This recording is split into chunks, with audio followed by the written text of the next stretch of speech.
লালমনিরহাটের পাটগ্রাম উপজেলায় উচ্ছেদ অভিযানে বের হয় পাটগ্রামের ইউনো জিল্লুর রহমান।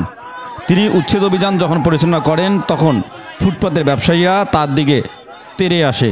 এ সময় তার উচ্ছেদ অভিযানে বাধা দেওয়ার চেষ্টা করে কয়েকজন ব্যবসায়ী। সেই দৃশ্য আপনাদের দেখানোর চেষ্টা করছি।